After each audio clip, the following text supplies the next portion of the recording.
తాకట్లో ఉన్న మీ బంగారాన్ని విడిపించి ఆ రోజు ఆన్లైన్ రేటుకి కొంటాం. Sharma gold company.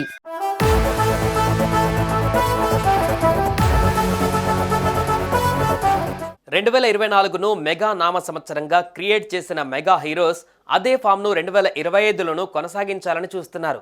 2025లో mega family నుండి అందరికంటే ముందుగా బాక్సాఫీస్ బరిలో దిగుతున్నాడు గ్లోబల్ స్టార్ రామ్ చరణ్. సంక్రాంతి కానుకగా వస్తున్న గేమ్ చేంజర్ కొత్త రికార్డ్స్ను సృష్టించబోతోంది.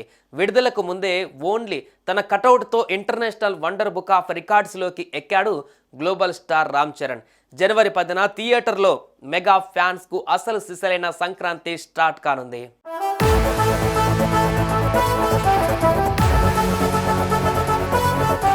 గేమ్ చేంజర్లో రామ్ చరణ్ యాక్టింగ్ చూసిన శంకర్, సుకుమార్, దిల్ రాజ్ ఇలా ఎవరు మాట్లాడినా ఈ సినిమాతో రామ్ చరణ్ నట విశ్వరూపం కనిపిస్తుందని ఇంటర్నేషనల్ అవార్డులు కూడా పక్కా అంటున్నారు.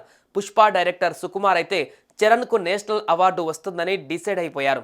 రంగస్థలం సినిమాకే చరణ్కి నేషనల్ అవార్డు వస్తుందని ఆయనతో పాటు అందరూ అనుకున్నారు. కానీ త్రుటిలో తప్పింది. మ్యూజిక్ డైరెక్టర్ తమన్ కూడా చరణ్, అంజలికి నేషనల్ అవార్డులు వస్తాయని చెబుతున్నారు.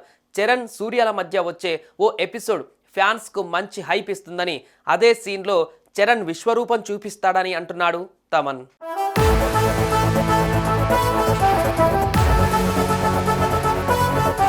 కేవలం రామ్ చరణ్ కటౌట్తోనే రికార్డు క్రియేట్ చేసిన గేమ్ చేంజర్ రేపు సాయంత్రం 5 గంటలకు రిలీజ్ అయ్యే ట్రైలర్తో ఎన్ని రికార్డ్స్ను క్రియేట్ చేయబోతుందో చూడాలి. ఇక తాజాగా ఈ సినిమాలోని రామ్ చరణ్ అప్పన్న క్యారెక్టర్ లుక్ను పరిచయం చేస్తూ పోస్టర్ రిలీజ్ చేశారు. అప్పన్న లుక్లో mega power star Ram Charan అదరగొట్టాడు అనే చెప్పాలి. ఇక ఈ వారంలోనే గేమ్ చేంజర్ ప్రీ రిలీజ్ ఈవెంట్ను ఏపీలోని రాజమండ్రిలో గ్రాండ్గా ప్లాన్ చేస్తున్నారు. ఈ ఈవెంట్కు real game changer AP deputy CM Pawan Kalyan chief గెస్ట్గా రాబోతున్నారు. మొత్తంగా మెగా ఫ్యాన్స్ ఈగర్గా వెయిట్ చేస్తున్న గేమ్ చేంజర్ ట్రైలర్ ఎలా ఉంటుందో, ఎన్ని రికార్డ్స్, ఎన్ని అవార్డ్స్ క్రియేట్ చేస్తుందో చూడాలి.